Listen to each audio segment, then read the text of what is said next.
the new Audi Q8 facelift.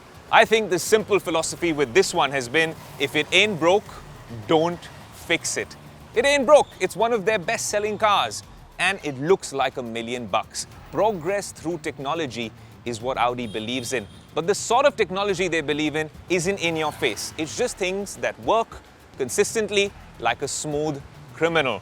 Does this pass the Tech Today vibe check? Well, let's find out.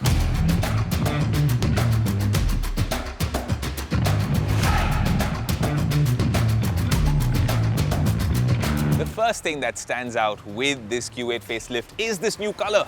Sakhir Gold is what they're calling it. I call it the golden touch because everyone asks about this color. I try to match my glasses with it, but I couldn't really pull it off because this is unique. It's something you haven't seen on Indian roads. And they've done a little bit more as well. The minute you open the door, you will see the new logo right there with the little reptile right beside it. Kind of cool.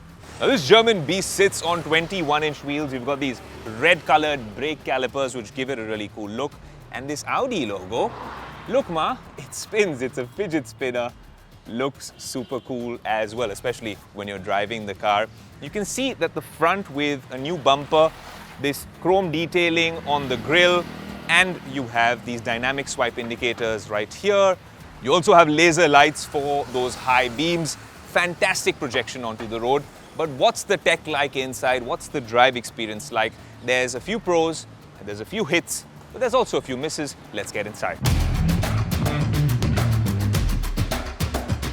Before I get inside, the coolest thing they've done to make this even sportier is frameless windows. The minute you turn it on, you're in that typical Q8 cockpit, but these frameless windows are a nice touch. Also, these power retractable shades at the back, which give it that premium feeling. But there are a few things that they could have done.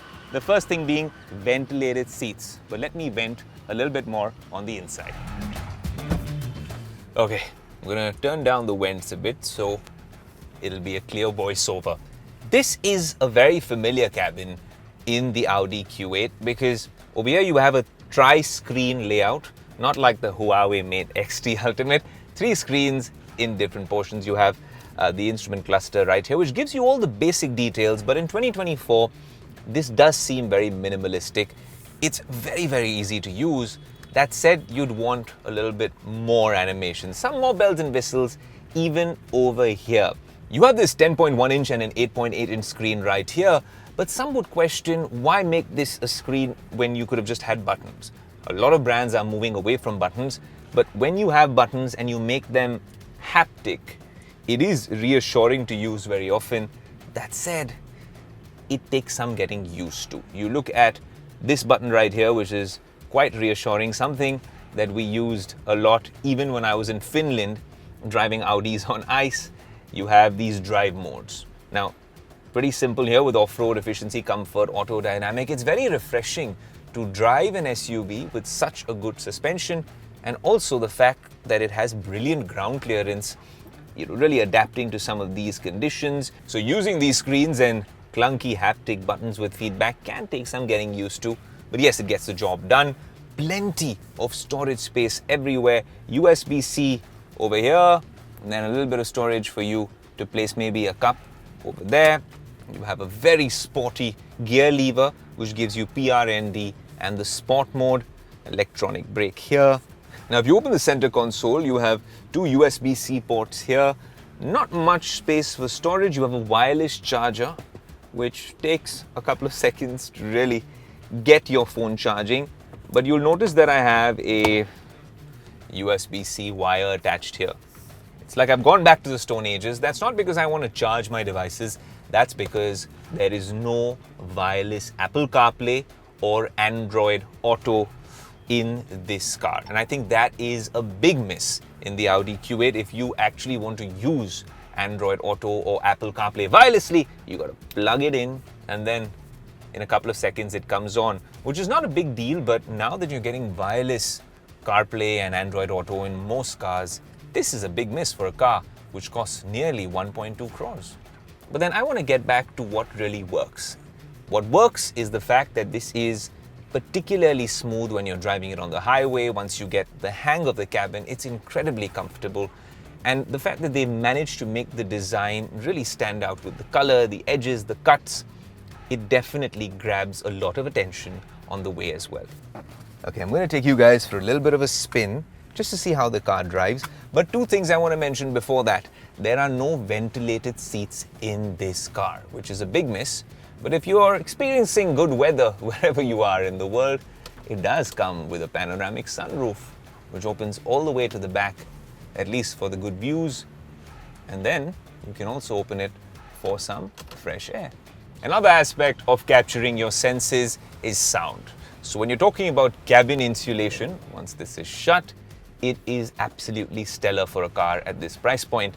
That said, there's also a music system in the car, which I think is perhaps the best I have heard in any luxury SUV. It's a Bang & Olufsen 17-speaker system producing 730 watts of crystal clear sound. It's one thing to have so many speakers producing loud sound, but the quality, the timbre of the sound is second to none. It's like a home theater, cinema surround in your Q8, and I think that, if you're an audiophile, you will stand up and take notice, be impressed with for sure. Now let's take this car for a little bit of a spin. I'll tell you how it drives and some things that work and some things that we'd hope would be better in the next version. Put the car in drive and you feel completely in control. Be it the city roads, be it the highway, you feel like you are in command in this driver's seat. It's also quite an eyeball-grabbing color on the outside with this sort of desert gold that they've been using. But coming back to drive quality, it's a real lesson for us tech enthusiasts because Audi believes in progress through technology. And technology doesn't always have to be in your face. It could be great engineering, great design, small hacks and nuances that aren't visible to the naked eye, but make your whole process of driving or using any sort of product seamless and smooth. Smooth this is. In fact, this is quite a smooth criminal.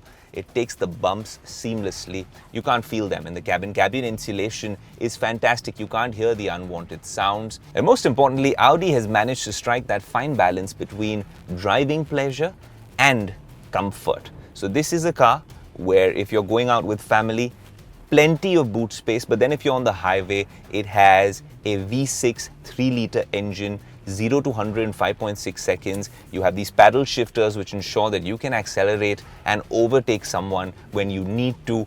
It's the sort of car where if you're dropping your kids to school and there's a line out there, you're going to be perhaps a lot more stylish, a lot more comfortable, and the first one to the finish line, even in that scenario.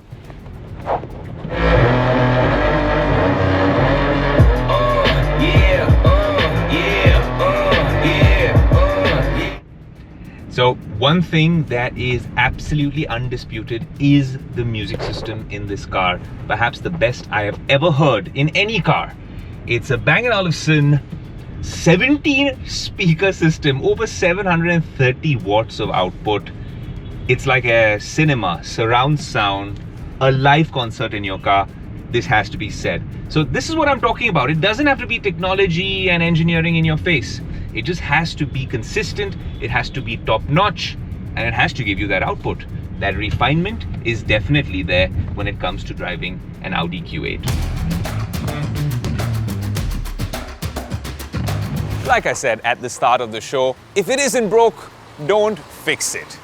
This is the sort of technology which seems like the absence of a couple of features, but the ones that work so seamlessly, the others can stand up and take notice. Yes, ventilated seats are missing. This particular car also misses out on wireless Android Auto and CarPlay. That's the one criticism that we genuinely have. The car needs wireless Android Auto and CarPlay because that's really available with even mid-level cars nowadays. All of that aside, if you're driving this car and truly enjoy driving, you want the car to look stylish, to be comfortable, to take your family in. If you flip the back seats, you have all sorts of storage as well.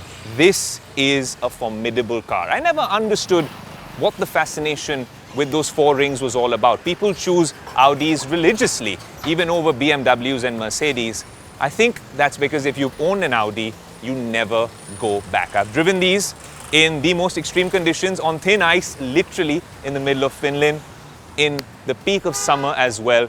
but it is a consistent, smooth and reliable experience. The Audi Q8, if it ain't broke, don't fix it.